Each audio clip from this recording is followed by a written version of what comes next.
All right. Welcome back to another Investors Performance Group meeting. Thanks for those of you guys who joined us live in person, and for all of you guys who are joining us live online.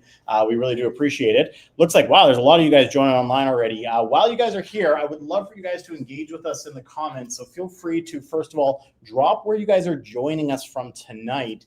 If you're in the coziness of your own home, perfect. Let us know where that is. I know we've got people joining us from all over the place. So we're going to kick things off for those who are live here with us today. And we're going to start off with, obviously, you guys know locally here, but those watching online, the IPG is proudly brought to you by the Kelly Fry team. We are a full-service real estate investment team that is here to guide you and build your wealth in real estate. We've got a pretty great agenda for you guys tonight. It's going to start off with our market update. So what is actually happening that you need to know in the market so you can make the right moves with your portfolio. Then we've got a quick update with James Livingston. He's joining us to talk about a project that he actually presented here several months ago, and they're now in the construction phase, and he's got an announcement with that. We've got another Tales from the Trenches with Kelly Fry, and this one's a bit of a doozy, so I'm looking forward to that tale coming out. And again, we've got our keynote speaker tonight, which is going to be Christian Dye. Christian is going to be joining us and talking about what we're all concerned with is our younger generations getting into the market. What we can do to help educate them, guide them, and get them thinking about buying real estate or setting up for your kids to be able to buy real estate. Then we got some real hot deals, in my opinion. Like when I saw the numbers on these, I was like, oh, damn, cash flow is back in the market and in a big way in some areas. So we are seeing that based on prices coming down, rates coming down. Rents have come down a little bit, but not to the same rate, allowing for some more cash flowing zones. And of course, we do encourage you to take photos. If you guys are watching online, take some photos of your screen, post it online with what you guys are learning. The more engagement we get, the better, because we love to see what you guys are liking about IPG. All right, let's dive right into the market. Let's kick things right off with high gear. So first and foremost, declining prices and high inventory strengthens buyers market heading into the fall. We are definitely still seeing that this is really into buyers market territory. And as investors, traditionally, we are buyers before we're sellers, right? This is the market we got to start thinking, how can we take advantage of and actually try to level up and start building our portfolio back again. So of course, we're going to start off with the inventory, what's been happening. Now, we have seen with the inventory, that is obviously the supply side of things. The levels have come down a little bit, which is not to be, it's to be expected, I should say. It's the summertime. Right? You know, July, August, people think, oh, I'm going to take my property off the market. We're going to enjoy summer. So that's why we saw that, you know, kind of drop in some of the markets, a little bit down in Greater Vancouver. It's pretty stable in the Fraser Valley, and same thing, not too much difference. It's actually up a little bit in Chilliwack District overall. So we are still seeing, though, that the inventory is quite high. I mean, Greater Vancouver is still showing 16,000 listings on the market. When we think about last year, it was only at 14,279 listings. So we have seen a significant jump year over year in the market. So that is what's causing a lot of this kind of what you're hearing, slowing down in the market. Things are slow, things aren't great, things are not good right now to buy or sell, blah, blah, blah. That's because we've seen a significant jump in the inventory. When we look at the sales, we have seen obviously sales have declined as well. So that is traditional summer. People aren't thinking about buying a home in the summertime. Right? They are out going to the lakes, they're traveling, they're enjoying soaking up that sun. So we are heading into the fall market. And of course, we're coming into the fall market off the back of a what? What happened this week? We talked about it, right? Interest rate drop, right? What's going to happen with that interest rate drop? That's going to be very interesting. So one of the predictions that I have, and I may or may not be right, again, everything's a prediction, it's a crystal ball, but this is based on what we've seen over the last year. We do typically see a little bit of an uptick in sales activity. One, going into the fall, and two, because we saw that interest rate drop, it will spur some people who are waiting to hear to take some action. However, what we've also noticed over the last year is that every time we've had a rate drop, we had more sellers come into the market. And the reason why is because they think the same way. I'm going to wait till we hear about that rate drop. And when they do, more buyers are going to come into the market so I can put my home on the market and have a better chance of selling. And when every seller thinks that way, we then do what? We flood the market with more inventory, right? So even if sales do pick up with that little quarter point turn, if we have a lot more inventory, we won't see a huge difference overall in the market in terms of price growth. So we want to watch this. So the next few months is going to be very, very telling for us. Again, because of that, though, if we see inventory going up, as investors, that is a signal that we can go out and start negotiating. We can go out putting those stink bids in. We can start trying to find the deals in the market. And we're going to get the bonus if we go variable with the fact that it's lower than it was a month ago. So what's the relationship we are having? We are seeing obviously a downward pressure again on the property values through the summertime. Again, still high inventory. While it's come down a little bit, sales dropped a lot more. So again, prices are on the decline. You can see the average in Greater Vancouver at just under 1.23 million, just under $1 million, like by $5 for the Fraser Valley. And Chilliwack is actually up over last year, but we have seen a decline month over month. We can see there. Now, one of the things we've been talking about a lot over the last couple of months is how to kind of gauge where we're at in the market so you can make the right choices for yourself. So the next thing we like to look at is the sales to active ratio. So this is going to tell us where we are at in terms of buyers, balanced, or sellers market. And as we can see here, we are sitting firmly in the Fraser Valley in a buyer's market. Anything that is under a 12% for an extended period of time is considered buyer market territory, and we see that downward pressure on home values. And as you can see, through 2025, we have basically been under that 12% mark. You know, kind of the springtime, we got back up into that balanced market, but we were kind of riding the buyer market the entire time. At 9.6, we are pretty firmly stationed in buyer market territory. Greater Vancouver has always stayed kind of in the balanced market, but you can see at 12.1, we're right on the border of it becoming a buyer's market. And Chilliwack is still kind of in that balanced market territory at 13.3%. And then the final metric that I've been kind of using a lot with some of my buyers right now is what are properties selling at as a percent compared to list. So the reason why I bring this up is because when you're going out and you're putting down offers and you're figuring out where the average is selling at, we can see here, give or take, most properties are selling at about 96.4 to 7% of their listing price right now. Meaning that if you can get anything less than that, so anything that's, let's say, 5, 6, 7, 8, 9, 10% under the asking price, it shows that you're actually beating the average right now in the market. So that's not just something to keep in mind here when you're talking to your agent about where things are at in that market. And I always bring up this story because certain markets are still getting really close to their asking price. Cloverdale townhouses or condos as an example, we're still selling for a 2-bedroom, 2-bath condo at 99.8% of value. Everything was still getting close to list. And we knew that, and we really negotiated hard. We threw literally everything, including the $5,000 couch, to try to negotiate a good deal. We said, well, if you don't give us the couch, then we want $5,000 off the price and all of that. And we ended up picking that property up for around 96% when it was a 99 in the area. So we did beat the average. And my clients were ecstatic because they're numbers people. They looked at that and they go, oh, we bought it with equity in. I go, oh, yes, you did. Congratulations. All right, let's take a look in deeper with some of the markets we normally go through. So we're going to start out east. We're going to move a little bit further west. Chilliwack right now, we have seen it has fared a little better over last year comparatively, up 7.5%, back up over $1 million. Now, a big part of this I do find is that when you look at it, there seem to have been a lot of newer product that sold recently, and obviously new houses will sell for higher than the older stock. So that does bring the average up. We have seen a smaller increase in the detached, not like some of the markets, only up 3.5% in total inventory, and 47 days now on average to sell a detached home in Chilliwack. So if you are thinking about selling and you want it gone in a week, well, you got to price it really sharply because average right now is taking a little over a month and a half.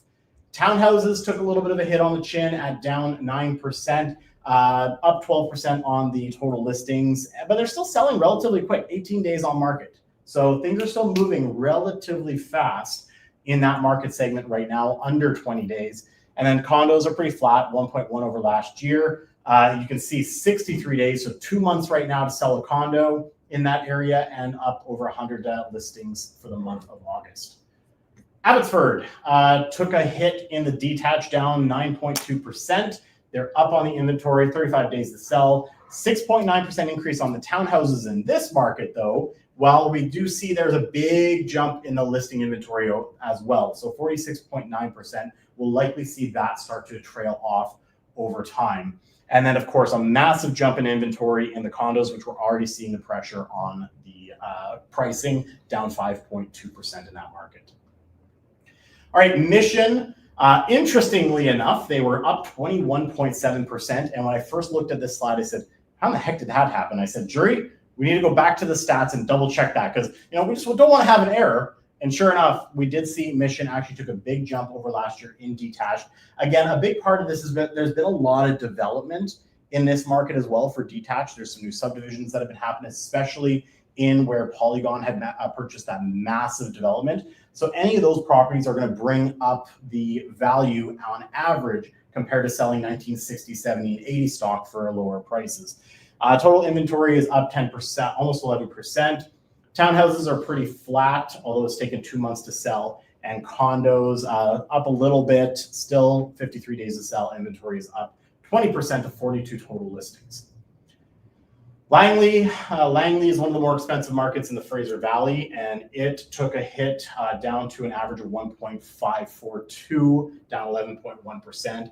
Inventory is up 10.5% and still over a month to sell. You will see Langley is still selling a little faster, though, than some of the other markets. And again, a big part of that is if people are moving to the Valley and they are still commuting to Vancouver, they're probably not going much further than Langley to be able to afford a home and buy. So they're going to adjust their plans accordingly.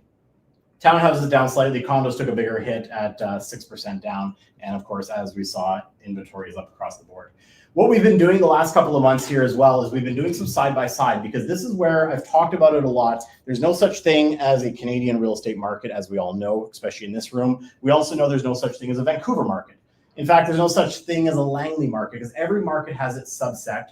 Every market, even from there, you've got older stock versus newer stock. You've got condos or 1-bedroom versus 2-bedroom. So just to break that out a little bit, we can see here Langley City.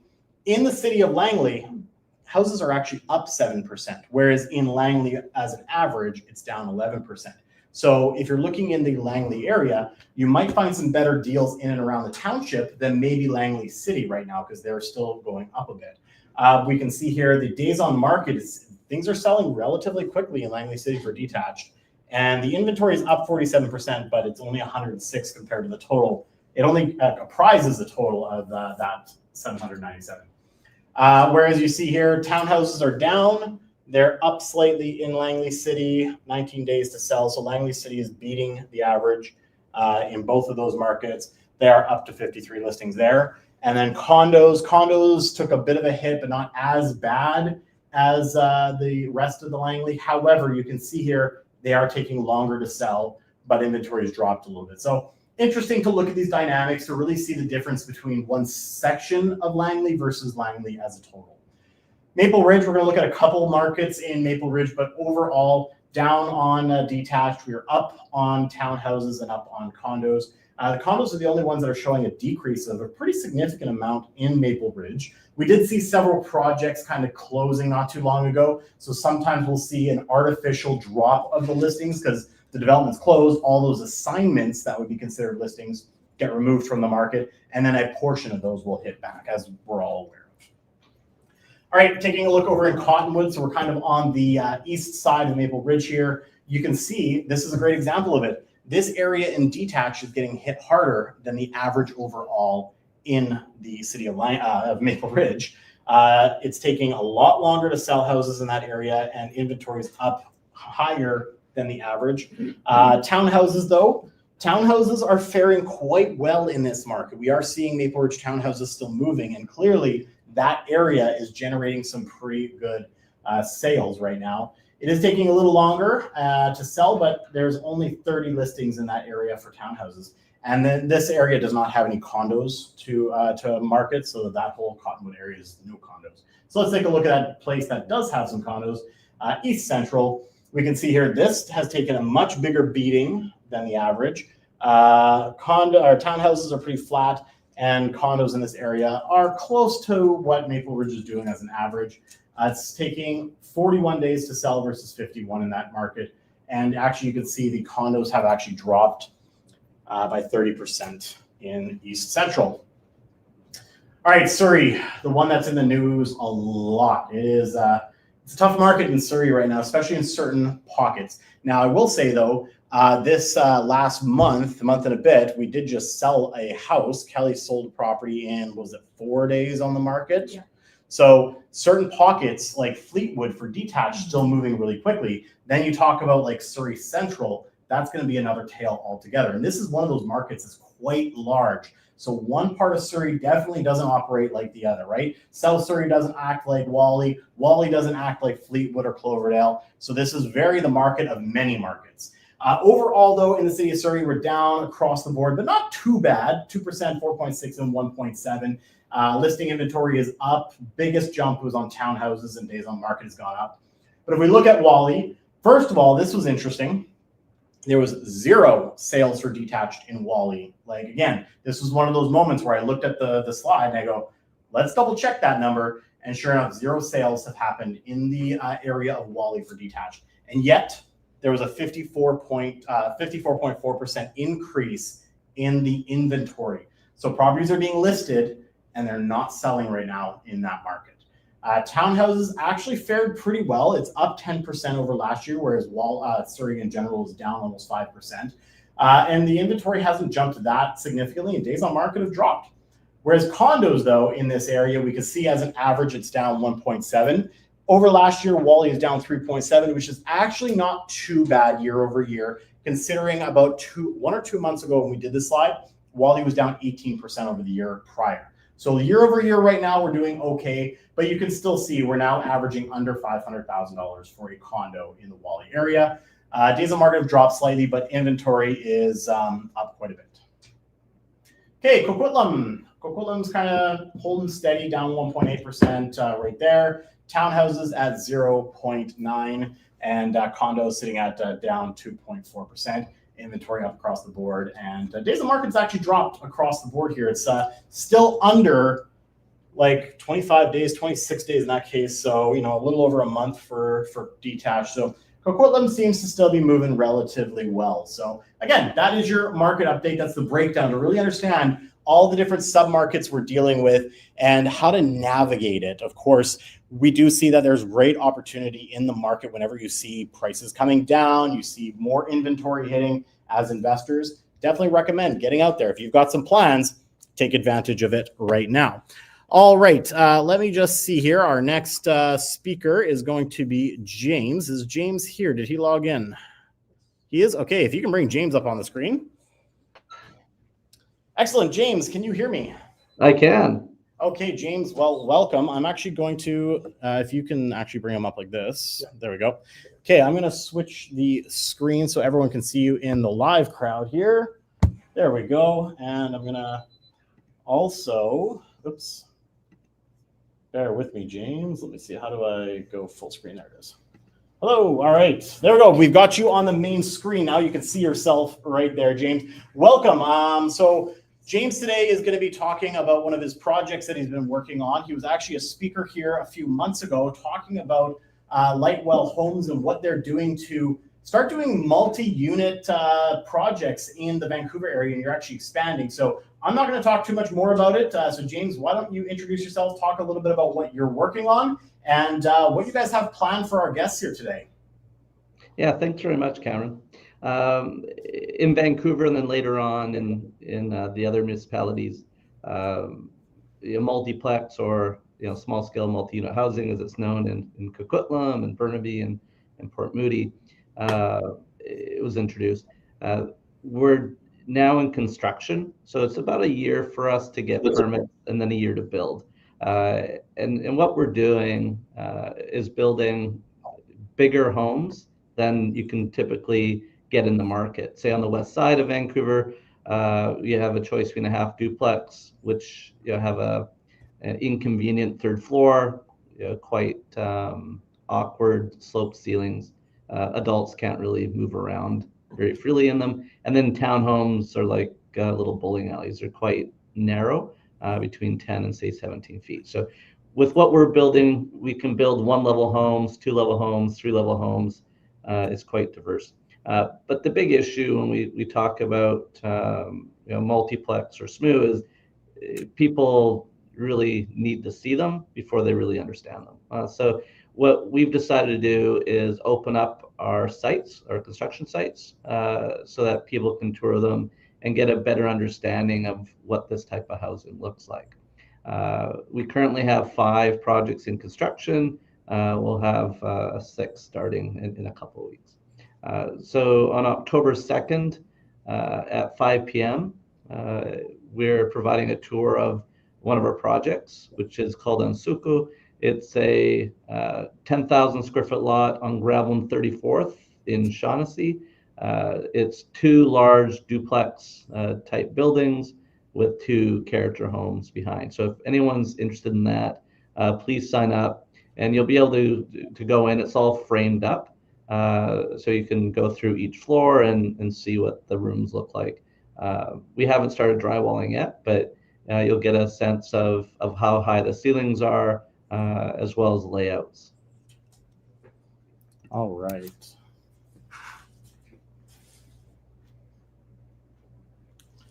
All right, excellent.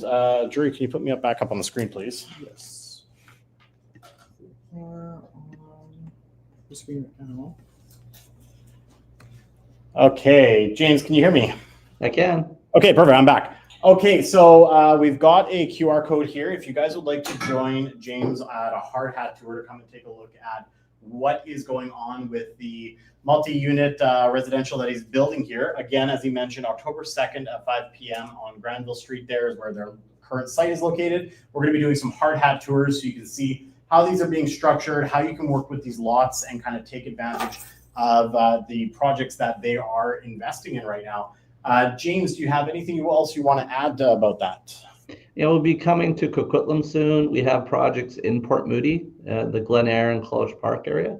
A little bit different in Port Moody and Coquitlam. We're not building as dense as we are in Vancouver. So we're typically building detached homes. So think of a 10,000 square foot lot. In Coquitlam, it's I think 85% FSR. So we'd have 4 houses. So for 4 detached homes with garages. So suddenly people can buy brand new homes for a much less price point than they can otherwise.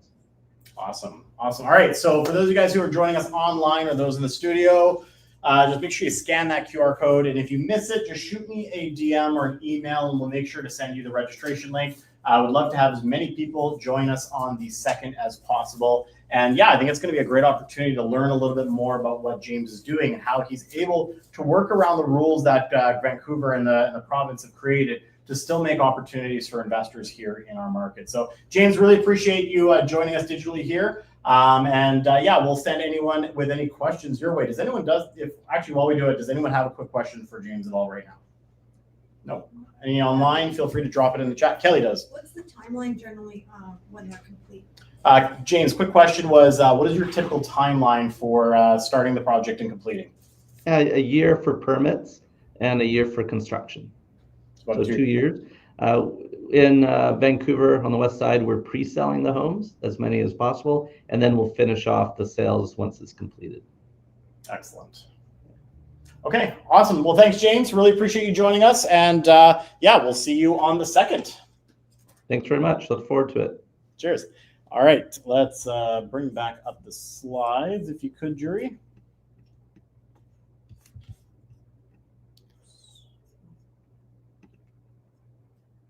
Let's do this one. Okay, all right, we're going to move on to our next segment here, and there we go. And technology, there we go. Excellent. All right, one of our favorite segments every single month is, of course, Tales from the Trenches. I already see Manuela is getting excited in the crowd here. Of course, to tell this tale, we're going to bring up Kelly. Now, I've had the pleasure of witnessing this firsthand, but it goes deeper than that. And Kelly's going to take you from kind of point A, what happened with the goal of this property, and then just the nightmarish process that it took for her to be able to get our client into it. So without further ado, I'm going to hand this over to you and turn over the reins. So it is your tale. Manuela told me that I never disappoint. So No. I love it. I love pretty it. excited here. All right. So this is the subject property. My client found it right on MLS. It's a age-restricted condo, 2-bedroom, 2-bath, almost 1,000 square feet in White Rock. And the list price was $409,000, which is a shockingly low price point for a top floor unit with a view in White Rock. So caught our attention right away. We went to see it along with a few other properties, and she decided she was interested in negotiating on it. And I've just got an aerial view there to give people the idea of how close you are to the water. Now, this is a strata foreclosure. So I've only seen strata foreclosures about 3 times in my career, twice as a buyer's side and 1 side on the listing side. And it only happens when the owners don't pay their strata fees. So in this case, the arrears was about $45,000. And so it's a clear title property that's generally inherited. And then the person just doesn't pay the strata fees or they don't have the means. And in this case, it's 2 brothers. And one brother was a criminal and one was, an addict and just generally homeless for lack of a better word. So on May 23rd, we offered a lowball because the client felt, it's a market where you can lowball, as many of our clients do right now. But as Cameron showed, properties are actually selling closer to 96% of list. So naturally, it was declined by the lawyers. So on May 29th, the buyer decided to come back at $375, which, is a reasonable starting price.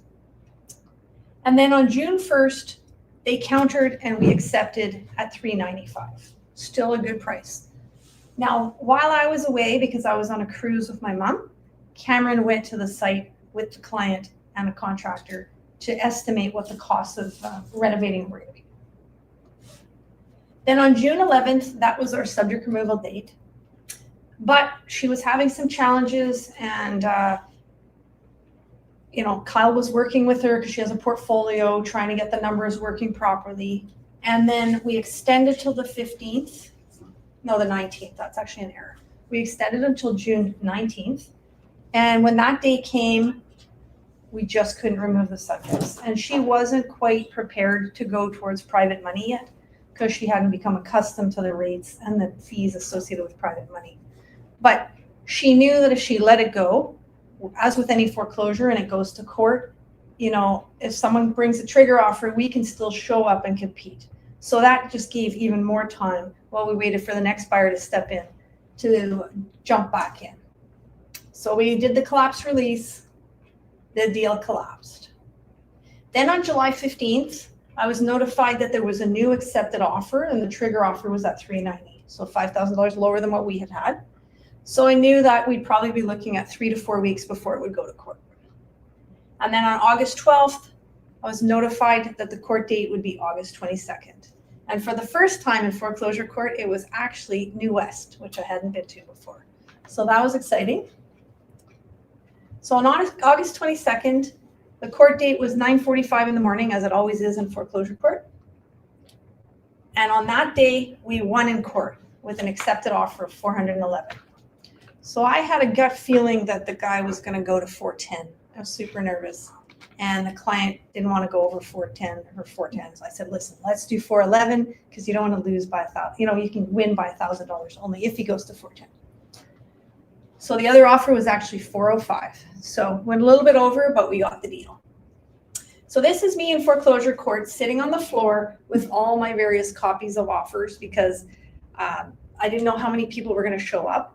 And I was instructed immediately that there was just the trigger offer in court. So it's just the 2 of us, which is great. I think you got in trouble for taking that selfie. Yeah, so that's Cameron, has drilled into me. I'm supposed to be doing stories while I'm in the courthouse. Then I got told by a lawyer, don't do that. The bailiff sees you're going to be in trouble. So I stopped. Can't take selfies in the court? No, they don't like it, apparently. Really? They gotta get with the times. So anyway, over here is actually where the courtroom was. So having some experience with negotiating on foreclosures, I knew that we had to come in strong, guided the client to go with the highest possible price that if she lost, she wouldn't feel badly. So we went to $411. Faster closing. I made sure that we did 7 days after court approval. We were coming in with private money. That's very fast, just like cash. And I requested a big deposit because 10% deposits double the 5 we typically do. Because when the judge is looking at foreclosure offers, and I learned this from my rich dad, who was my mentor, they come down, especially on the more expensive properties, they will go down right to the day and calculate the interest on the difference in the offers. So to give a competitive advantage, that's what we did. And the judge asked the lawyer representing the brothers if there was any factors to consider other than price. And the lawyer said, no, I've been instructed to take the highest price. I was like, yes. So, because it still wasn't guaranteed, even when I knew we had the highest price. Now, this was the day of possession. This was another client of ours, Paul, who was there as a contractor. And you can see on the kitchen cabinets everywhere, all of the items everywhere, and this was a little girl that was with us, and she couldn't breathe very well because she wasn't accustomed to this. But we had seen the property already previously. I did not expect it was going to look good. But I didn't really anticipate this level of food and drinks and cigarettes and everything. It was quite excessive, and you can see the mold here on the buns. Like, it was crazy. But as a realtor, we travel with a lot of stuff in our trunk. So I had garbage bags, I had paper towels, and I had a lot of gloves, thank God. Because it was apparent with all the flies flying around that we should probably get all this stuff out as fast as possible.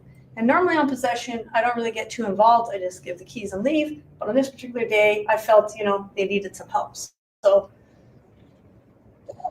here's some video showing you the living room.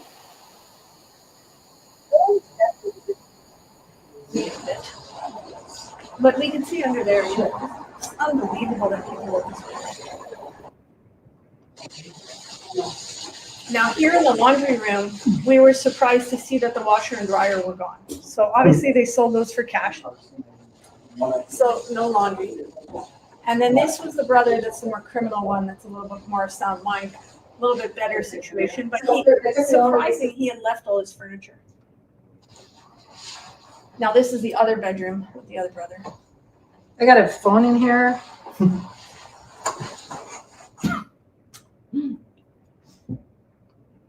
So now the bathroom, you can't smell, but I'm telling you, it was bad. I had trouble there. Did you see the view here? He's a little distracted. That's the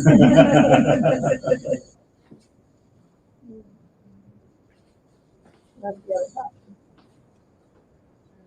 And then there's a bunch of legal papers scattered around as well. They didn't take anything. Did they take any clothes even? Are they They didn't move at all. No.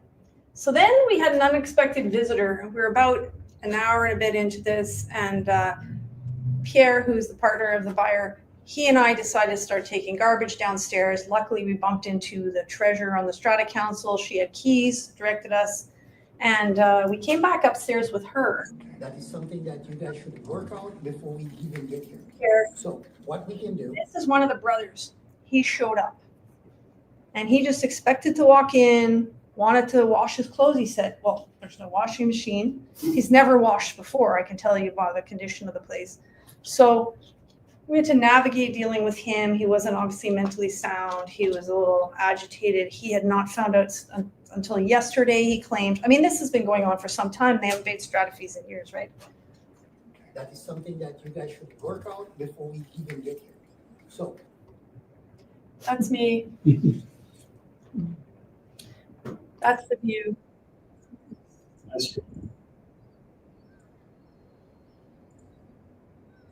You see the ocean? Mm-hmm.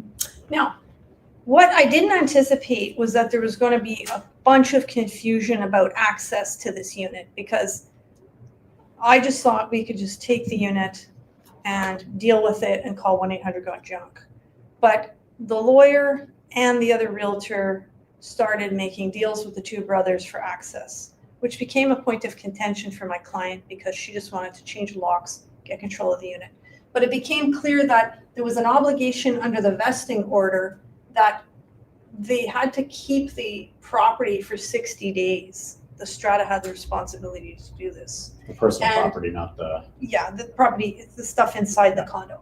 And then the petitioner's costs and expenses incidental to the execution, including moving and storage, shall be added to the amount owing. So the strata could then charge back any costs of getting the movers and storing it, and it would come off the proceeds that would be given to the brothers.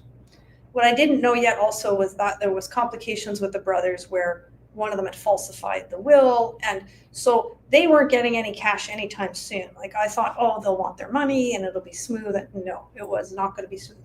So it became an issue of they were waiting for one of the brothers to arrive with a truck, and then he showed up hours late.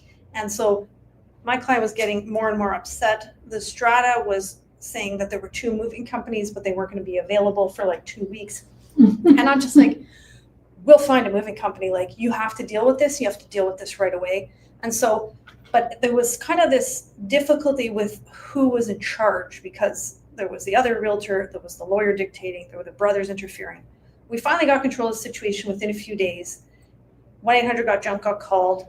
Everything got moved out. I don't know where the strata actually put the stuff, and everything turned out okay. And now the client has the big job of doing the renos, cleaning it up, and that's where we are now. But I mean, a property like this should be well over 500,000, mid 500,000s once it's renovated. So it's a great deal. And rentals are allowed as well, as long as you're 55 or one person is. All right. Well, thank you, Kelly. I'll take that back from you there. I remember that video on Facebook. Yes. Yeah, it's quite an interesting dilemma here. And again, we've dealt with foreclosures before. We've done several of them. And, we had another hoarder situation, which some of you guys, especially if you're new on the YouTube, just go to my videos. You can watch that tour. It's quite the process, that one. So we've done this before, but this was the first time that we've dealt with this vesting order that they had to hold the property. Like normally it's like once it's surrendered, once possession happens, all the stuff in the unit is going to the junk. In this case, yeah, it was a strange scenario. So I know Kelly was dealing with it, on and off for quite a few days and kept coming to me. Have you heard of this? Have you heard this happen? And I go, no, that's the first I've heard of this. So it also goes to show that no matter how long we've been in this business, how many transactions we do, we're always learning too. So there's always something that comes up. You just never know. And that's the best part about Tales from the Trenches, right? We then get to share these tales with you guys. So, you are prepared if you're going after a foreclosure. This is something that may or may not happen. So keep that in mind. All right, we're going to move on to our keynote speaker for the evening, which is Christian Dye. Christian is an award-winning educator and founder of Latitude West, specializing in building wealth for his clients through active and passive real estate investments. Christian practice offers traditional financial planning, and analysis of cash flow, real estate deals with strong focus on client education. And he has built his own wealth through real estate and recently published the book, Break Your Wealth Ceiling. He's actually in the process of publishing another book, and he's going to talk a bit about the concepts of that book today. So if you can go ahead and bring Christian up on the screen here. I'm just going to, for the people live, I'm going to bring him up on the big screen as well. Christian, welcome to our stage. Oh, Christian, I think you're still muted. If you see the little mute button there. It should be next to your name down to the bottom there. Let me see if I can unmute you. Oh, I have to. Christian, yeah, there you go. Great. All right. Okay. Welcome. Okay, and All right. Is it better? yeah, we can hear you now. So also, I believe you've got some slides that you'll need to share. Yes. Okay. Sorry. There we go. No worries. All right. All right. Let's get those slides up. Okay, There we go. share Now we know. screen, window. Okay. Let's see what happens here. All right. I'm going to remove mine. Now we're going to add those. And there we go. We have your slides. Do you have the presenter view or the full view? We have, it looks like the full view. I don't think it's on the presenter yet. Like, I don't think it's gone to full screen. You have to hit present still. Is that it? Not yet. Okay. Sorry about this. Nope, it's all good. There's a view tab on top, right? How about this? No, we still have your editing view. There's links in the bottom left corner where it says slide 1 out and beside that. Oh, All right. Okay, let's try it one more time.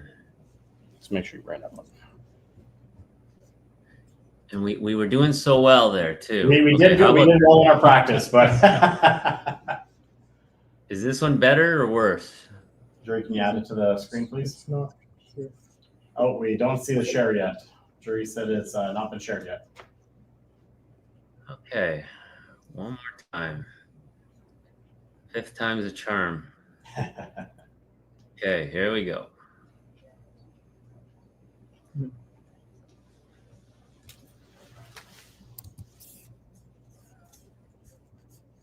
There it is. Okay, so there we go. Oh, we're on presenter view though, so. Oh no, okay, wait. I think I know what to do. There it is. All right. Okay, well, with that Okay. being said, Christian, I'm going to jump off the screen and I'm going to let you take it away. Yeah, sure. Okay, so I got to watch my time to make sure I don't go too far over. Okay, so this is, I want to talk about a couple of big things that are going on right now. And one of them is taxation. And the other one is the next generation for housing. So there'll be questions at the end. So what are the challenges with real estate investors right now? And I think these are the two big ones. We have real estate, but how can we reduce on taxation? And how can we help our kids with that next generation? Because as much as all of our real estate has gone up, the problem is now this next generation, whether they be 25, 35, or maybe even only 5, we've now got another problem that we need to deal with. So a little bit about me. I started Latitude West Financial, which is a financial practice that basically specializes with real estate investors. We help to grow real estate portfolios by analyzing properties that they are considering buying, but we also help them to grow by pairing them up, like people off-market deals that Kelly might know of, or condos and pre-sales, but also things out of BC, across Canada, and now the US, and also in Europe. So people who are really real estate investors, and they have, like, you know, quite sophisticated portfolios, or just a nice simple, I want to buy, you know, an extra rental condo. I've also wrote a book called Break Your Wealth Ceiling. That one's available on Amazon. And I know if you were at Kelly Fry's last event, she was able to give that out to her clients. The new one is not out, and that's the one we're going to be talking about today. Priced Out: How Will Our Kids Buy Their Own Home? It should be out in it should be late 2025 or early 2026. It's with the editors now. We've already picked a cover. It just takes a little bit of time to complete the publishing. So that's a little bit about me. I've had a passion for real estate because essentially that's how I grew my wealth. I started investing in my 20s, and that's also how my kids will probably grow their wealth. And the majority of my clients, that's how they grow their wealth. So often we attract clients who want an advisor who understands how to grow wealth in real estate as well as taxation, but at the same time is it's kind of like an accountant. They've got a very financial vested interest just in you, because I can't sell any real estate. I'm not a realtor. I can pair my clients up with realtors and help them to find deals. But at the end of the day, I am a financial advisor. So I want to start with the taxation in real estate. So the big things are the impact of capital gains, because as we know with real estate, if we don't sell, we don't have to pay any capital gains, but eventually they will come due. Even if you never sell, of course, then you pass away, then the capital gains are now due. So real estate people are really good at just deferring the gains. We just keep deferring it. So I want to talk about what are the ramifications if you do no tax planning. Some people have so much wealth, they have $20 million worth of real estate. Why on earth do I got to worry about this stuff? It's just when they realize that with no tax planning, they really could be passing on pennies on the dollar, with no tax planning, and we pass this on to our next generation or our kids or our spouse. all of a sudden they have to deal with being able to afford probate, or or the capital gains tax, and then they got to maybe everything's tied up in real estate, so they got to sell the real estate at a discounted price because maybe you just can't sell it, the market's low, nobody's buying it, or maybe you're only getting pennies on the dollar of the real estate because, of course, it's an estate sale. So what we wanted to think about is what are some strategies to implement now? Okay, so the estate bomb, essentially multiple properties, they can be personally or corporately owned, capital gains deferred, and you want to continue to invest. So we kind of don't like selling real estate because we want to continue to invest. And we eventually want to pass these things on to usually our kids. So the problem is you're going to have this high tax bill, and that's why we call it the bomb. So one strategy is using estate bonds. And estate bonds are kind of like regular bonds, but they come with a death benefit. So they actually, this estate bomb is triggered upon death if you don't sell your real estate. An estate bond actually has this large payout on death. So it kind of follows you along, because nobody knows when they're going to pass away. But these estate bonds have, if it's corporately owned, they have something else called a CDA credit. It's a capital dividend account. And what that ends up doing is that CDA credit is a tax. It's a credit that allows money to flow through a corporation tax-free. So if we have a lot of real estate inside of a holding company, you're going to have this issue. You're going to get double taxation, which is, of course, the capital gains on the property. And then your second tax is getting it out of the corporation in the form of a dividend or something of that sort. So the CDA actually helps with both of those. It helps to bring the money out, and the estate bond itself helps to flush out the estate taxes. And what you could do is estate bonds actually can help to build leftover credits. So that means those leftover credits, if you have stocks in there, you could actually use those credits in order to bring them out. So that's like a quick, high level overview of an estate bond, but you can't just buy them on your own. You have to buy it from someone who's licensed.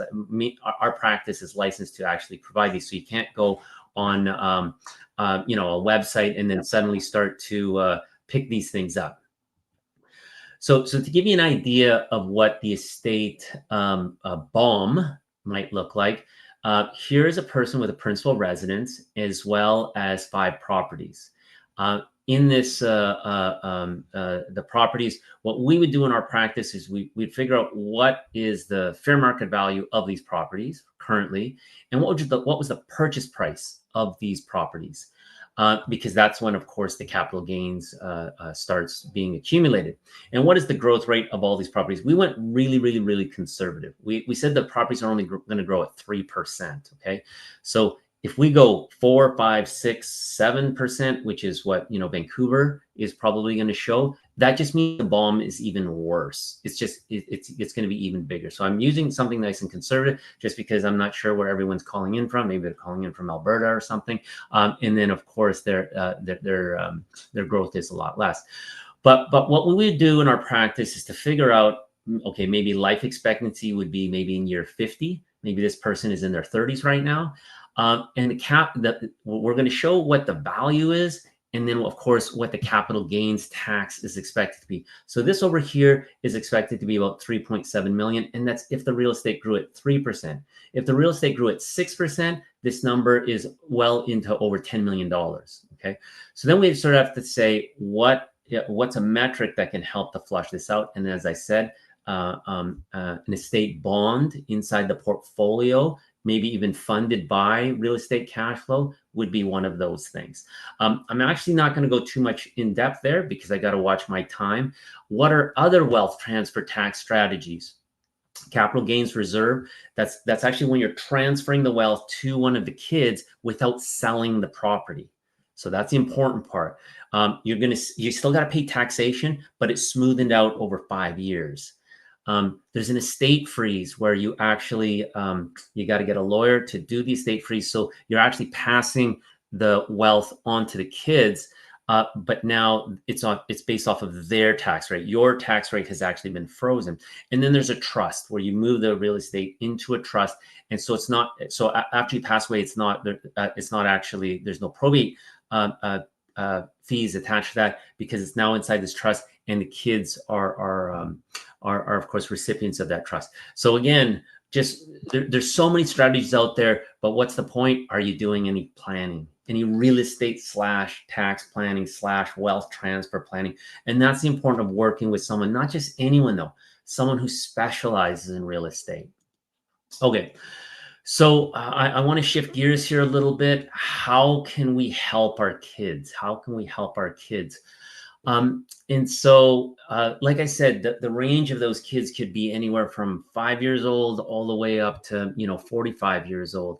But it's something that is near and dear to my heart. I've been thinking about the same problem since my girls were quite young, under the age of 10. Now my youngest is 15 and my eldest is 20. So I'm right in the thick of this. How will my 20-year-old be able to afford a home? And we want to keep her local here in the Lower Mainland. So I wrote this book, Priced Out, with 5 solutions. And I'm just going to go over the 5 solutions fairly quickly. But then for those of you who are more interested, the problem is the book's not out yet. There's going to be a tool I'm going to offer at the end, a free tool, which you could fill out, send to us, and we're going to send it back to you to try to figure out which of these 5 solutions is going to be the best solution for your particular scenario. Okay, so stay tuned right till the end. So what are the barriers to home ownership right now? And I talk about this in my book. I actually have I printed out some certain pages out of the book so I could reference here. So the problems with home ownership and not getting onto this quickly is because it's like trying to catch a moving train. And this is the way I want you to think of it. I want you to think one generation, let's say 2 generations ago. 2 generations ago, the train was moving. But if you just kind of sprinted, not walked, but sprinted, you can catch that train. And I'm talking about, people starting to save up for a down payment, and 1 year later, they have one. My in-laws came from Ireland. My parents came from the Philippines. My in-laws told me that when they came to this country with 0 money, they had a job within 1 week. And they, as a nurse and an engineer, 1 week, and within 1 year, starting from 0, not only did they have a down payment, but they bought a home in 1 year of coming to this country. That to me is sprinting for the moving train, because obviously they saved hard, and then they were on the train. And then home ownership, townhouse, jump to a house, jump to another house. Okay, my generation, okay, it's kind of like the train was moving. But if I had a bicycle, I can catch that train, because so I got to work a little bit harder now, a little bit harder. So my wife and I did a lot of sacrificing. 3 years is what it took us. 3 years of living off of one income, 3 years of paying off debts, 3 years of heavy savings. So in 3 years of working really hard, living off of one income, we were able to buy a townhouse, 3-bedroom townhouse. And then about 5 years later, upgrade to our house. And now we're going to, upgrade one more time. Those days are gone. Those days are completely gone. The book shows that if a young couple attempted to do what my wife and I did, the train is moving so fast. So now imagine the train is going at full speed, and you try to implement the same strategy of, I'm going to run for the train. But remember, the train's got a head start on you. The train is in front of you, and it's going at full speed. No matter how fast you run, I don't care how much you're going to save in 1 year. You're not gonna have a down payment. 3 hard years, 3 hard years. It's the math just isn't there anymore. So I have this thing called the price to income ratio. And in the book, what I calculated was, what is a balanced affordable market? And it's 3 to 1.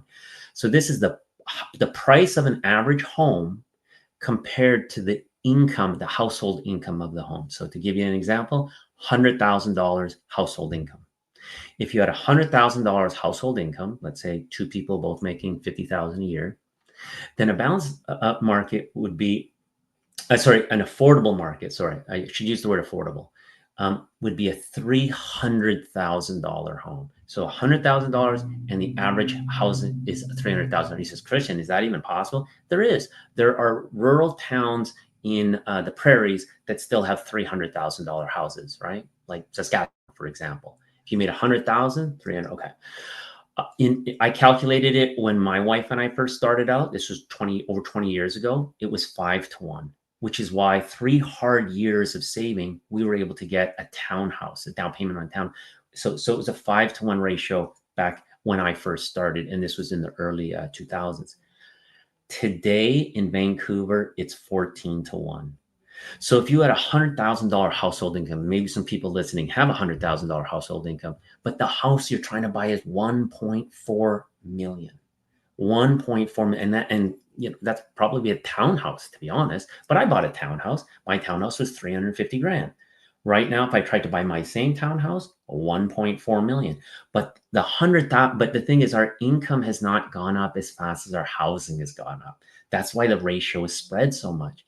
So today's reality is 14-to-1. Why do we need to help our kids? And why can't we just say, why don't you do what I did? I did it on my own. You could do it on your own. It's because back in your day, it was 5-to-1. Today, it's 14-to-1, right? And I've done the math, and I didn't even put it on the slide right now. The next generation, the ones who are under the age of, probably under the age of 5 right now, the next generation, if we stay on the same trajectory that Vancouver has been on, not in the last 10 years, because it's gone up a lot, I mean the last 30 years. If we stay on the same trajectory that we've been on the last 30 years, we are headed for 24-to-1 ratio by the time our kids are ready to buy. The numbers keep getting worse, so we got to get in front of this now. If you're listening and you've got children under the age of 10, you got to start thinking about this now. And the book has strategies. If you have kids who are already adults and already trying to buy, then one of these 5 solutions might end up working for you. But that's the reality. So you have to think of generational priorities. This over here is another thing that's challenging young people. They're actually just throwing up their hands and says, I'm never going to buy.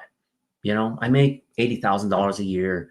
My parents own a home, but I'm never going to own a home. So they're just, since I'm never going to own a home, let me just enjoy life. Let me lease the new Tesla. Let me go on my vacations to Mexico. Let me eat at my restaurants down in Yaletown because I'm never going to buy. I'm just going to rent forever. So we have too many people in this generation just giving up. And that's, again, a wrong attitude because our rents are going up aggressively. What will it be like when they eventually, when rents are chewing up too much of their income, when they retire with no personal home for themselves, and now their savings, their RSPs, their pensions are all getting chewed up by that rent, by that increasing rent. Okay, so we're encouraged thinking that the next generation not give up, but of course they need to start planning now. And my book talks about how either the 2 generations up or 1 generation up can help. Grandparents or parents can help. Okay, so here we go. Now the rules have changed in the housing market. This is why they need help. Unaffordable housing is also leading to another problem that's not on a lot of people's radar. I actually have a chapter in the book called "Do you want to walk, drive, or fly to see your grandchildren?" And for the majority of people, they don't want to fly to see their grandchildren. They want a 5-minute drive or even a 5-minute walk to go see them. They want to grow up with family. And we're seeing all these people starting to leave Lower Mainland. Why? And we don't blame them because they want a yard for their kids. They want to be able to afford their kids' education as well. They want their kids to grow up in a community, not a 2-bedroom condo for their 3 kids, right? So we're losing community, first of all, and we're also losing that closeness to family. And that, of course, is a huge challenge over here. So if you said, wait a minute, I don't want to fly to see my grandkids 3 times a year. I want to see them 3 times a week. Then how are they? I've already said the first one, the rules have changed. They won't be able to do it on their own. So now we got to talk about how can I help them? How can I help them? And this is why we now need to turn that on and turn off the, they could do it on their own. They could figure it out. We figured it out. We have to turn on that. I want to stay with them. You might not have grandkids, but your 20 or 25-year-old, add 10 more years and they probably they will start to. Now, my solutions, the beautiful thing about my solutions, I've created what I call win-win solutions. Win-win solutions, okay? So what is a win-win solution? These 5 win-win solutions. A win-lose solution is this. A win-lose is, okay, I'm going to help my kids.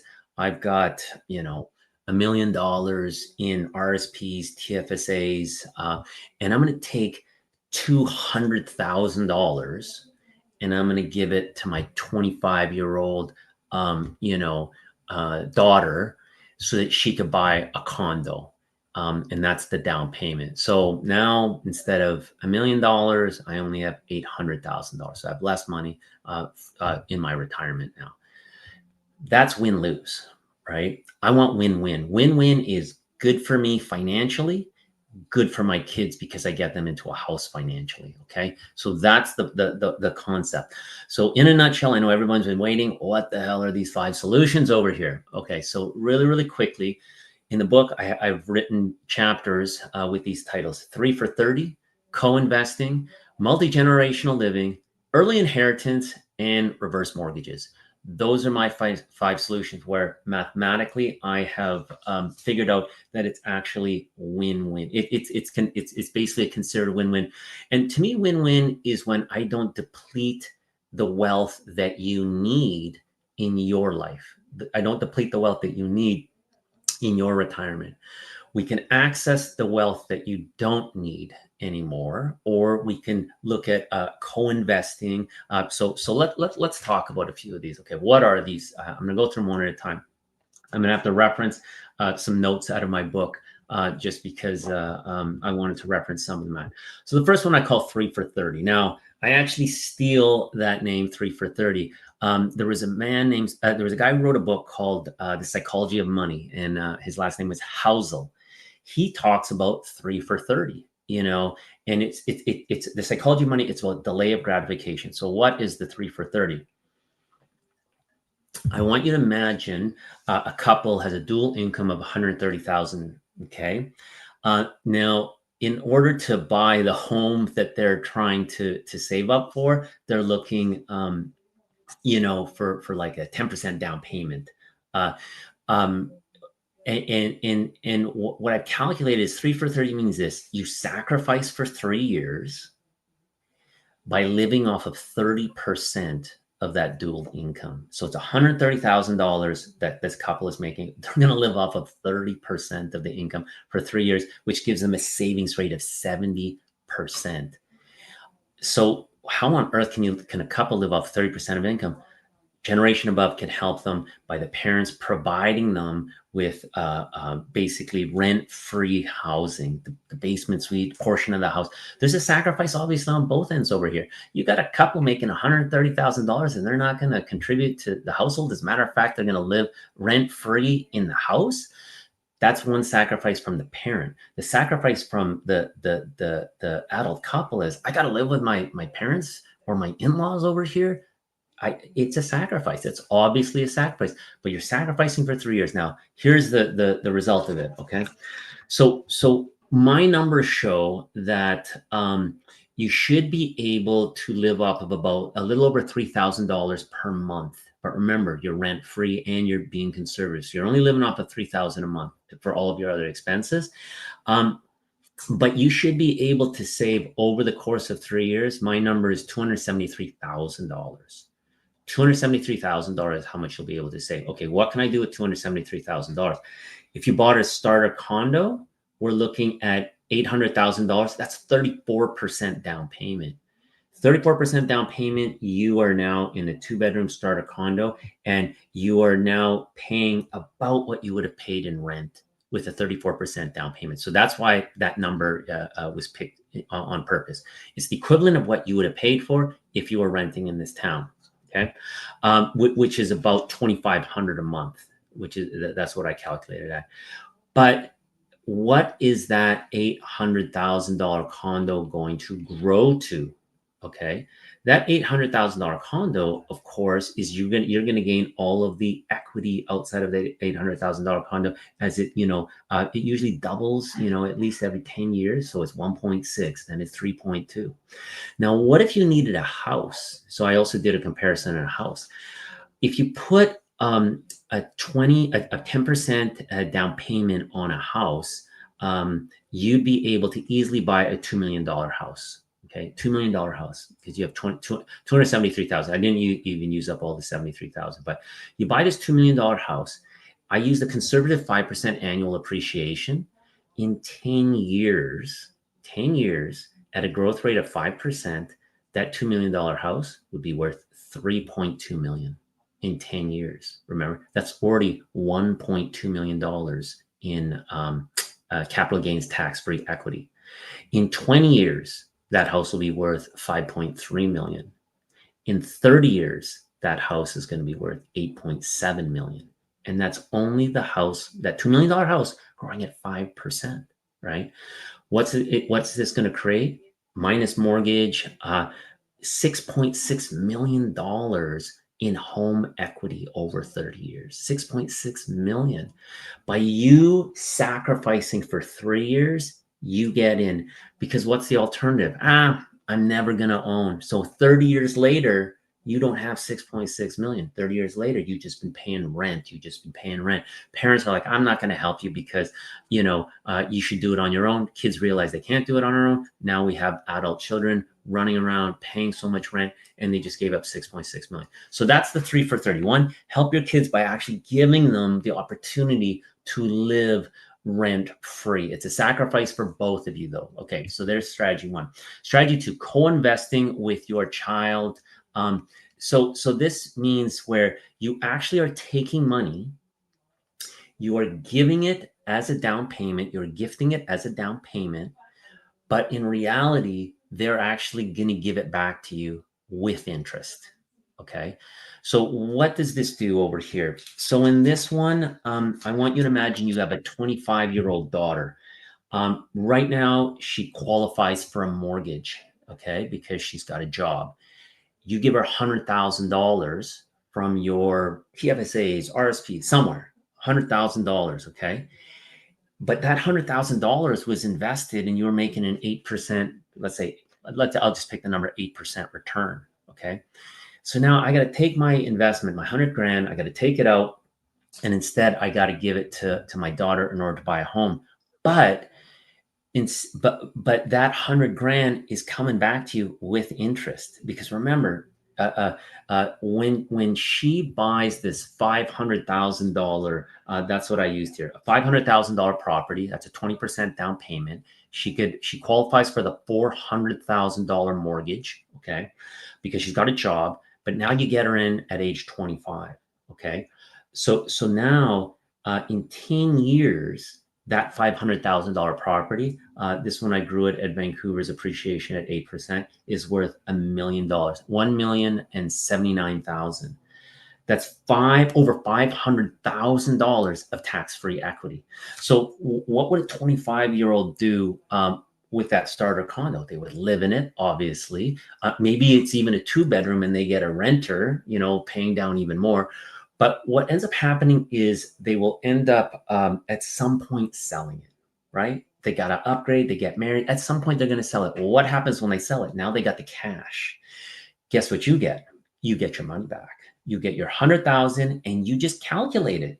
What is 8% on 100,000? So I've calculated it. 8% on 100,000. Let's say she sells at the 8-year mark. Sells 8 years later, $158,000 is how much she owes you. And that's what you would have gotten off of an 8% return off of 100,000. What does your daughter get?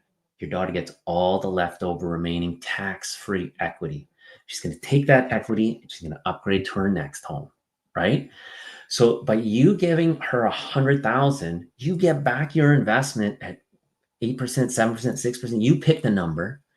She now gets the leftover equity, and you've provided a home that she couldn't have got in that early.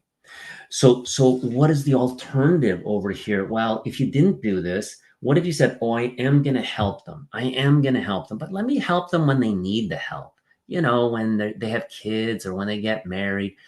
So by delaying it that 8 years or delaying it until they're in their 30s, by delaying it over here, now what's the sticker price that you have to pay, right? They don't have the equity. Oftentimes if you're going to give this money anyway, do it as early as possible. Think about doing the co-investment actually when they don't need it, but when they qualify for it. When they don't need it, but when they qualify for it. Okay. Next one is called multi-generational living. Multi-generational living. So this one over here is probably the harder one, because if your home is easily it's easy to just fit them in, then you should do the 3 for 30. But if it's not easy to fit them in, it's like, you know, I actually can't fit them. The home isn't big enough, right?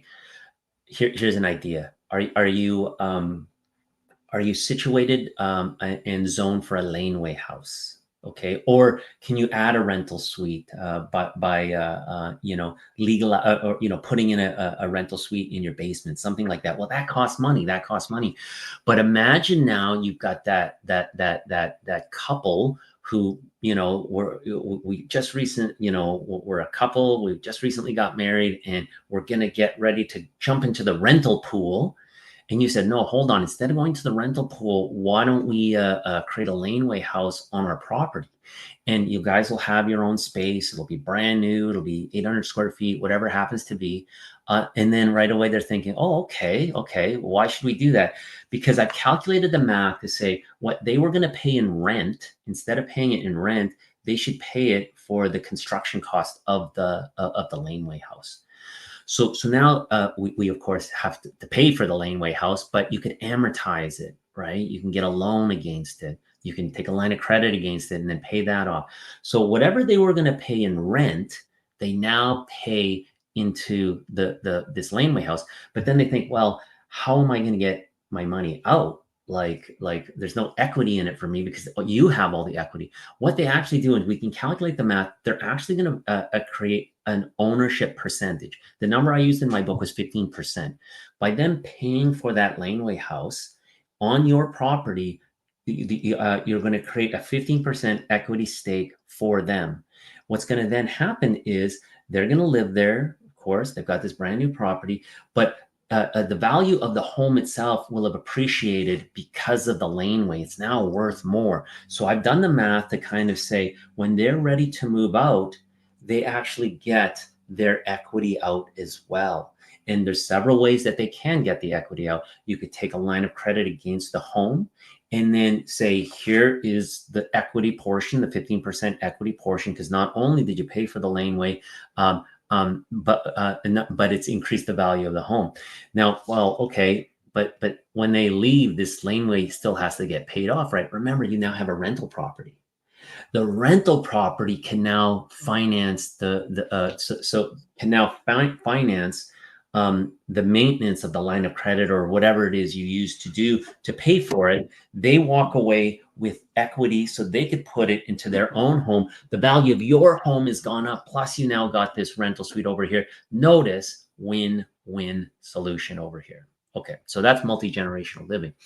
Okay, early inheritance. This is the fourth one. Second last one.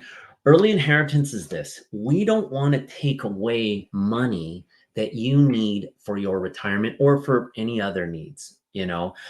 So I want you to imagine that you are 45 years old, and this is straight out of my book. You're 45 years old and you have a family and you've rented your entire life with your family because you've never been able to afford a home in Vancouver. And then your parents pass away when you're in your mid 40s, and what you get is inheritance between you and your siblings, and this inheritance is very, very lovely. It's $300,000. So you get this $300,000 inheritance, and then you look at this inheritance and you think, okay, my house is my kids. I have 3 kids. I've got a family. $300,000. The house that I need to live in to house my kids and I is over $2 million house, right? I can't be moving $300,000. I can't be moving into a 2-bedroom condo over here. So then it's, even though it's a fantastic inheritance, it might not be enough, and you might not qualify for the home that you need. Now let's go backwards. What if you realize that, okay, when I pass away, my kids will probably be in their 40s or in their 50s, and I'm gonna give them this money. Why don't I give it to them in their 20s? An early inheritance. Now we have to work with a financial advisor to make sure I don't need, what's the amount of the leftover, the money that I'm not going to need. Let's say you said, I'm easily can go and take 100 grand out of my, RSPs, TFSAs, whatever you want to say, and still this will be okay. I will still be fine in my retirement. But I think I'd rather give it to my kids when they're 25 than when they're 45 when I pass away. So this is early inheritance. So what could $100,000 do essentially 20 years earlier? So my numbers show this. $100,000 in 2005, okay? So in 2005, if the daughter got that 100 grand in 2005, that would have been enough for a 20% down payment on a $500,000 Vancouver house. Okay, that $500,000 Vancouver house today would have been worth 2.3 million. 2.3 million for a $500,000 house. Okay, now here, by giving it to them 20 years earlier, as opposed to passing away, now the child has over $2.3 million of equity into a tax-free, capital gains tax-free home over here. And so that's about my numbers over here are now showing the home is now worth over $2 million. And if there's still some mortgage on it, which is what I've used over here, they still have $1.8 million of tax-free wealth by you giving them $100,000 20 years earlier out of your estate. So that's what early inheritance is. So again, you want to use an advisor to figure out what's the leftover amount that I don't need, because I don't want to affect your hard-earned years of working. And if he says, I'm giving it to the kids anyway, why don't we figure out what it looks like if we gave it to them now? And that includes, of course, the taxation. Last one, reverse mortgages, okay? So reverse mortgage has sometimes gotten a bit of a bad name to it, taking equity out of the home. So what I've done is I've taken a deep dive and just looked at the math of it. Let's just look at the math of it. Okay, so imagine if you say, well, I can't take a line of credit. I can't afford, I can't. The bank won't lend it to me, or I just don't have it, or I can't service it. Kids also, they don't have the cash to service some of the things you're talking about here, Christian. But what if they qualified for a mortgage on all they needed was the down payment, and you did not have all this money in your retirement? You just don't have the cash to give them, and you don't have the capacity of the line of credit to give them either and then service it, but you do have equity in your home. So in my book, I used a $1.6 million house. Okay, $1.6 million house. And then you'd have to, of course, use an advisor who knows how to calculate the reverse mortgage and the amount of equity you can do. Let's say it can tap into $500,000. So up to $500,000 you could take on a reverse mortgage on a $1.6 million house. And then there's still, I've used that there still is some mortgage on it as well. So we're not going to use the full $500,000, but let's just say a $200,000 loan to the child in the form of a payment. Now, here's the trick. There's no monthly payments to service that $200,000 because it's just being taken off of the equity. The equity portion is just being reduced in the home itself. And don't get me wrong, these reverse mortgages aren't that cheap either. 6%, 6%. I think I use 6.6% is the interest rate against it. She says, oh, I don't want to be paying 6.6%. That's the wrong attitude. The bigger question is, do you want to be helping your child? And is it financially beneficial for both of you? And are you planning on giving them the equity of the home anyway? Okay. So again, so this is what I've calculated. You give them a $200,000 loan from the equity of your home, okay, which you're going to live in anyway. Then that $1 million home in 20 years for your child is going to be worth $3.87 million. So $200,000 at 20% down payment on a $1 million home. That's going to grow to $3.87 million in 20 years. And remember, think about all of the equity you have now given them. Okay, now how does this affect your home? Your home is worth 1.6 million and you're taking a reverse mortgage of $200,000 against it, right? In year 20, okay, in year 20, which is when I was saying moving forward in 20 years. In 20 years, you decide to sell your home, or in 20 years, you pass away. And then the equity is passed on to the kids anyway. Even after all of the interest is paid out, even after the original reverse mortgage of the 200,000 is paid out, you would still have $5.3 million of equity in the home. And that's afterwards. The home has now grown to $6.2 million. $6.2 million. So your $1.6 million 20 years later is going to be about 6.2. But the equity remaining is still going to be about close to $5.37 million. But remember, then right away you're thinking, yeah, but Christian, I just lost $800,000 of equity in my home, because the original 200,000 plus the interest that accumulated against it's about 800,000. So I went from 6.2 million down to about 5.4. But your child has $3.87 million home, right? If you do the math and you're thinking, what is the best usage? Both of you are going to be further ahead by doing this, as opposed to other means of not being able to help. So you want to work with someone who understands these numbers. Now, should I just figure this out with a mortgage broker? Absolutely. But the one thing is, you got to remember, mortgage broker only gets compensated if you actually get the reverse mortgage. So they might be a little bit incentivized for you to do it. So their math might be a little bit biased. I'm not saying that this is for you. I'm saying I've given you 5 solutions, but I can help you figure out which of these 5 solutions is the best one for you. Okay. So what I've done over here, I'm going to slowly start to wrap it up. Those are my 5 solutions that are in my that are in my book. When the book is ready, I'm going to show you a way that you can get a copy of it. Obviously, I go much deeper into the book. But how do you build a home ownership plan? So you got to gather your financial resources from generation up or 2 generations up, and said, okay, let's figure this out together. Okay. You got to define clear goals. When would be the time that this would make the most sense? If you have a 20-year-old, maybe in 2 years or 3 years, right when they graduate. If you have a 15-year-old, you can kind of create and start building toward this so that you as soon as they graduate from university, then there's something to be bought. If you already have a 25 or a 30-year-old, then the time is probably now. It's probably now. You want to collaborate with all different family members. It doesn't have to be parents. Maybe there's an uncle, or maybe there's a grandparent. Maybe there's someone involved over here who has the equity, who's willing to share, or is willing to co-invest. Maybe you've got that rich uncle who's already investing millions of dollars in the market and says, well, what do you get? He says, I get about 8 to 10%. How would you like to get 8 to 10% and also helping out your niece and nephew? Let's talk to Christian. Let's sit down. He's going to help us figure this out. So what are the next steps over here?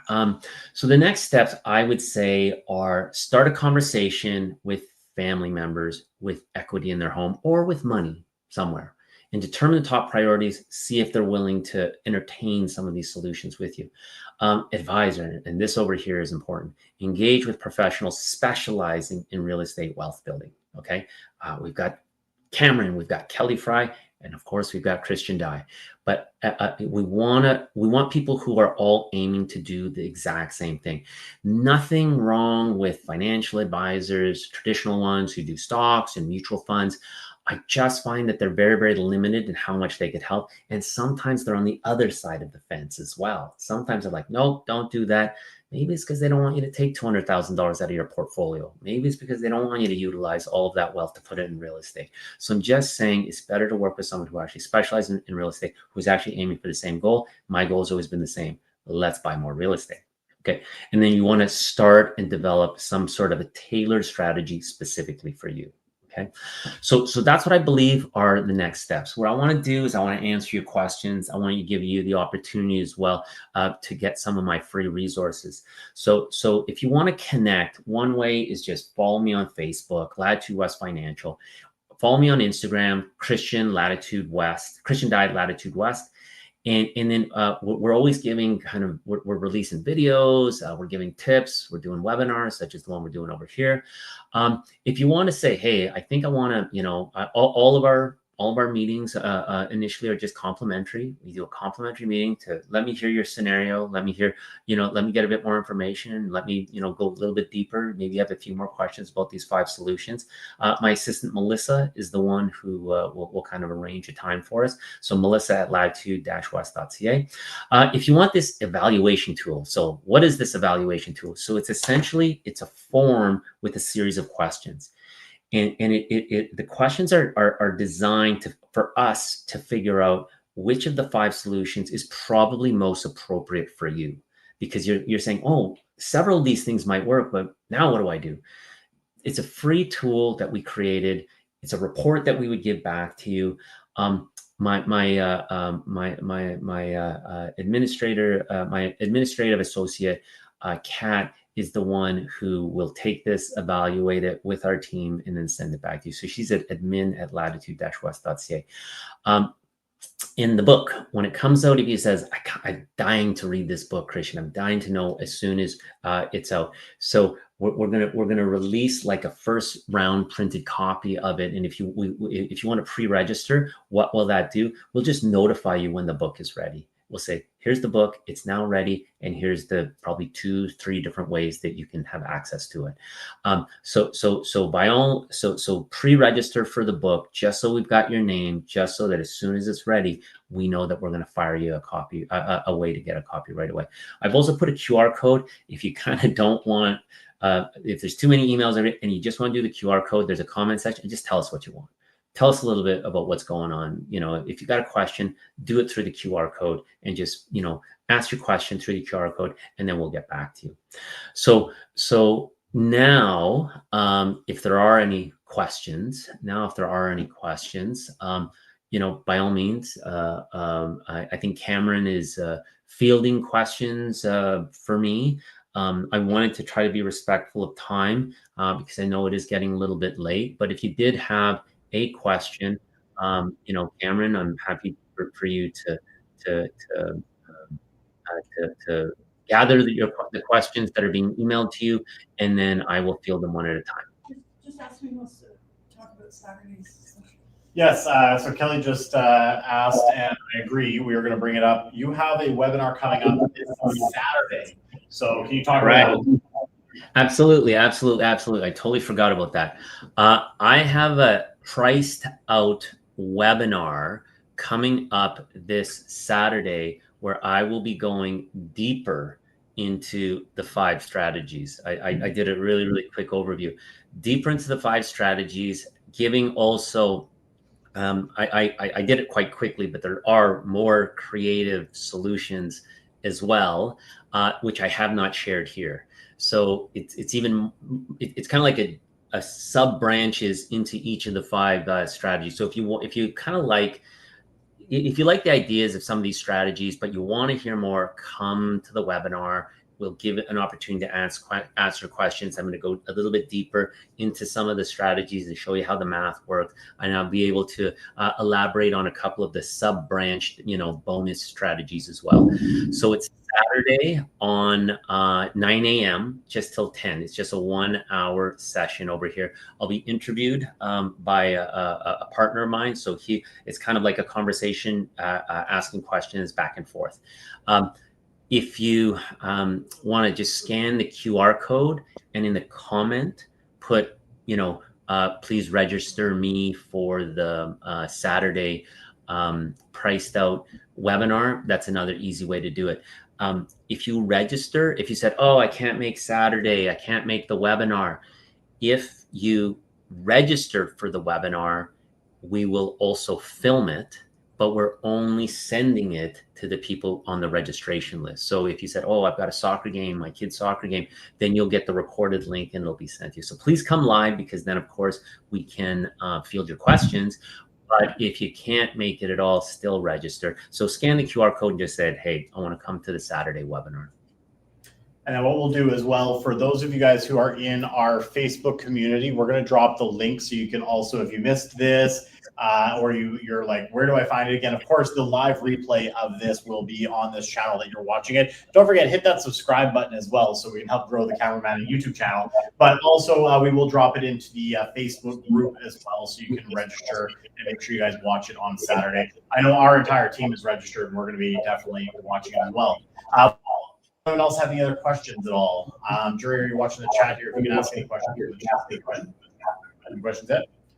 All right. I think that's everything. No questions right now, Christian. So Right. makes it easy sometimes. Clear as day. Yeah, I'm sure it's just getting late. And sometimes when people kind of think of a question afterwards, then that's why I wanted them to kind of figure out how they can connect with us. Absolutely. So again, make sure you guys, can you bring up the QR code one more time on the screen, Jerry? So make sure you guys scan that QR code, register, and let them know that you are looking to go to the event on Saturday. They'll send you that link. And again, we'll take that link, post it in the Facebook group. So if you're not already a part of our IPG Facebook group, then make sure you guys join that. We will have a QR code later on to join that. Again, Christian, I really appreciate your time tonight and joining us. I think what you are bringing here to the table is very interesting. You're mapping out and taking a very different approach to what most people tell children that are looking to get into the market. Again, I think the classic is work hard, get in, do it yourself, and I think that's definitely the wrong approach. I've been saying that a lot online, and I appreciate you kind of stepping up and putting it on paper so people can see the strategies and what they can do. Absolutely. I know I've been working with clients now for 15 years, but I noticed that the shift really occurred when I've got a lawyer married to a nurse, making very good money, and in 4 years and 5 years of hard savings still can't get into the market. And then all of a sudden, this is a real story. All of a sudden they said, we were able to get into the market. I says, really, what'd you buy? I says, we bought a 2-bedroom condo for $800,000. I says, fantastic. I guess all the savings work. He says, no, it didn't. We were able to save over 5 years about, $70,000, something like that. He says, the only reason why we were able to get in is because we had a grandparent give us an early inheritance. That was the only reason why they were to get in. I've got physicians and doctors. Physicians and dentists. I have a large book of physicians and dentists. And when when all they could afford are condos, there's a problem, or when the house that they could afford is chewing up 50% of their income. Oh my goodness. Like now I'm starting to realize how that this town is really getting quite pricey, but at the same time, it's such a great investment to invest in real estate. I've always believed it's a great investment to invest in real estate. And remember, if it's your primary residence, that's capital gains tax free. Even if you have no RSPs and no pension, and if you bought a $500,000 2-bedroom condo, and then you upgraded that to a home, and then that home one day is worth $6 million when you retire, and you downsize to a $2 million whatever, that's $4 million of retirement money tax free. You're gonna be fine. But if you don't own a property by the time you retire, now you've got a new set of problems, right? A brand new set of problems. With rent and inflation, it's gonna burn through whatever savings you have, whatever investments you have, very quickly. Yeah, absolutely, and I very much agree with that too. Is like at least get yourself into the market in any way that you can, especially if you're young, because I think the biggest problem is, again, as we tell people that are young, you can't do it, you'll never be able to do it. But if you can at least start in that 2-bedroom condo, you have the opportunity to climb that property ladder because you start building that equity. And if you don't get that opportunity, you just stay really focused. Yeah, absolutely. I've always tell people you got to shift from a "it can't be done" mentality to "how can it be done."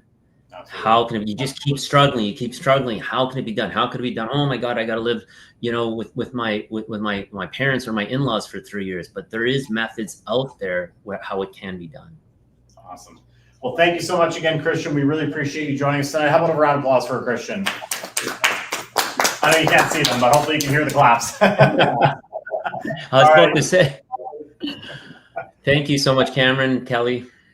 You're so welcome. Well, thank you. Thanks again. And we can bring up the other slides and we'll carry on the presentation tonight. All right. And I need to quickly switch this back for, you guys don't need to see me anymore. You just need to see the full slides. And let's move that over here. Yeah. And my tech man says to refresh and then there we go.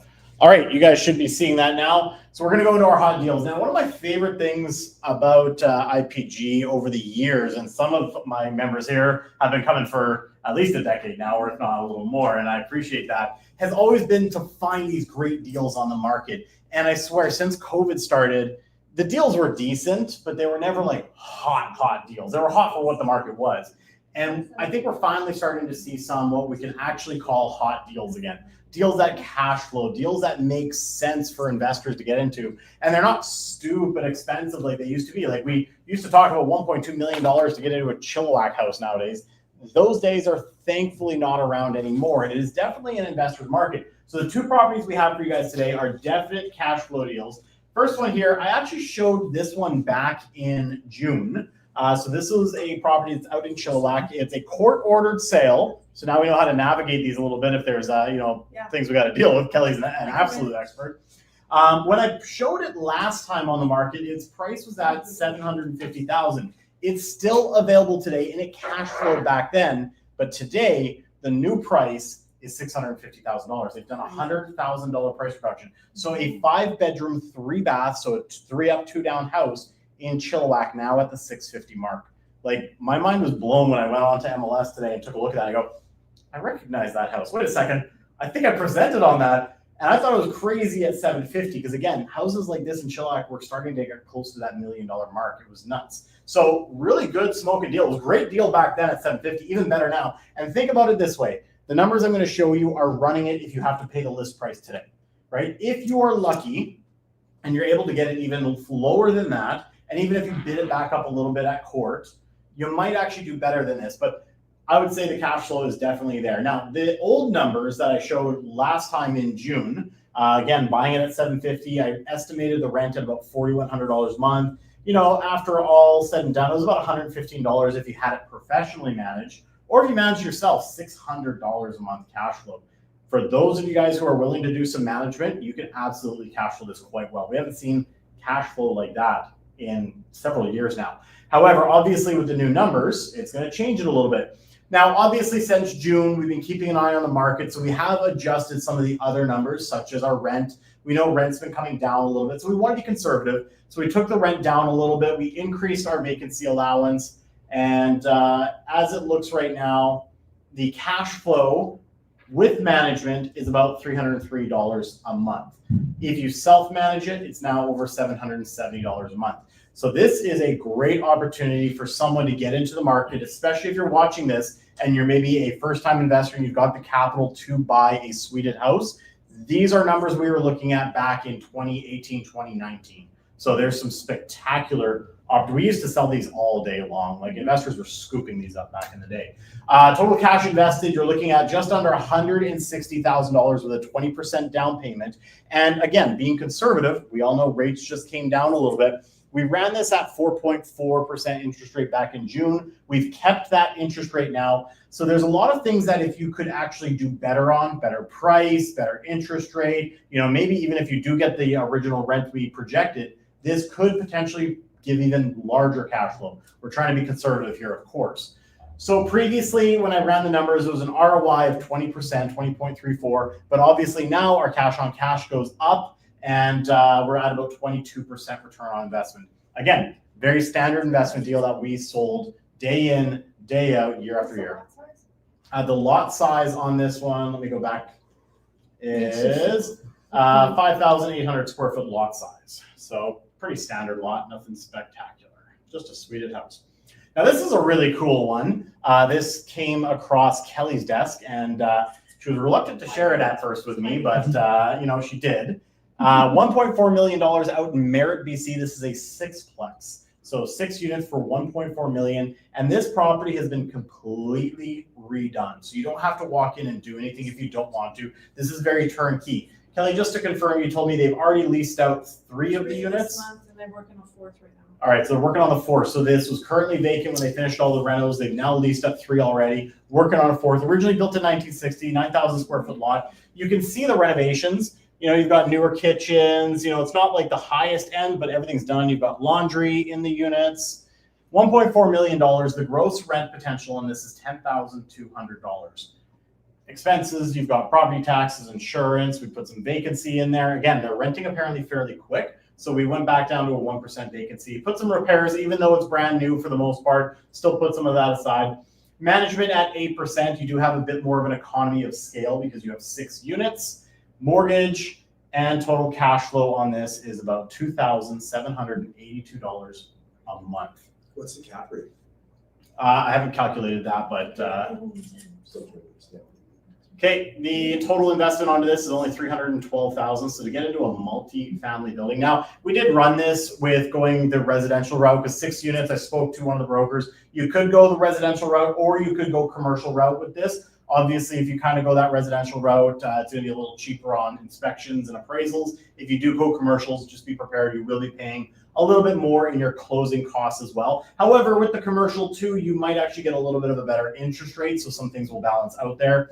Again, we use the 4.4% interest rate. Total return on this puppy is a whopping almost 36% return on investment. Cash on cash of 11.63. So I found it on TikTok. Just so you yes, Kelly found it on TikTok. Yes. So fantastic deal. If anyone is interested in any one of these 2 deals, hit us up. We can get you more information. We can send you our spreadsheets. You can do some of your due diligence on your own. And of course, we can set a time to go see one of these. But this is what I'm talking about. This is the types of stuff we used to love to see back in the day. We haven't seen this in like 5 years. So guys, IPG is back to an investment group where we can find deals. I'm so excited about that because it's been a long time. All right, we're going to wrap it up. So we do have some QR codes. I know most of you guys who are in the crowd already follow us, but for those of you guys who are joining us online for the first time, of course, you can scan this link here to join us on social media. We are, of course, everywhere: Facebook, Instagram, YouTube, TikTok. Thanks to our marketing team in the back, they keep us very present online. Of course, if you would like to rewatch this or catch the shorts that we put out or the YouTube videos, subscribe to this YouTube channel. You can scan it here, or while you're watching live, just literally like right below this video where you're looking at me right now, literally there's a red button. Hit that subscribe button right now for me, guys, and help me grow this channel. The more we can grow this content, the more we can produce for you guys and educate you for the future. And of course, if you guys would like to sign up for the Hard Hat Tour, scan this right now. The more people who come out, the more fun it's going to be. We're going to go see a construction site. We're going to go and tour how they're structuring these multi-unit developments. And to me, I think it's just a great opportunity to see how investors are shifting with the times to still make things work in Vancouver. And of course, the Manning Up on Real Estate podcast has been back for a little while here. We've been putting out some great episodes. We have a YouTube channel for it as well. So I'm trying to grow that. So of course, I would love to subscribe on that. And here's some of the content that we've been putting out there. So obviously, we just reposted Kelly's tale about being in the crosshairs with the government. Kelly is, thankfully she's out of real estate jail now. It's all gone. If you watch the story, we're all good there. We also talked about the pre-sale crash that's been happening right now and what's causing it, what the reaction from the developers has been, what the long-term effects are going to actually be with all the developments going under right now. As you've probably seen in the news, there's actually several developments going into receivership. Several other ones are converting into rentals because it's easier to get financing through CMHC's MLI Select to go rentals than it is to actually do pre-sales. So it's going to have some long-term consequences in the future. We break it all down in that video. So that's a great podcast episode. So definitely go and scan that QR code. Go subscribe to the Manning Up on Real Estate podcast. I got another episode coming up very soon as well. And again, I mentioned it before. Everything that we do is always posted in our Facebook community as well. Love for you guys to join our community. If you've got deals that you would like to post in the community, post it in the community. If you're looking to provide funds. You can also post that. Let's have some engagement, some conversations, and again, just have a strong investor community here in the Greater Vancouver. And I really find too, when we look at a lot of the groups that are out there right now, they're really focused on Canada-wide or like Alberta investing. And we all know my tales from the trench that I shared about my investment story in Alberta. So I'm not going to get too far into that. So again, this is going to be trying to focus on building a strong community here. But of course, if you are in Alberta, you are in Montreal watching, you're in the US, we'd love for you to join us as well. And our next meeting is going to be on October 16th here at Blue Mountain Street. And of course, live here on YouTube. Don't forget to subscribe. And thank you so much for coming out, guys. We really appreciate those who came in the crowd. And if you missed coming out live, this is where you get the opportunity to chat with people, have conversations, build your network. So we do encourage you guys to come on out. Thank you so much for joining us today. And we're gonna cut the live stream.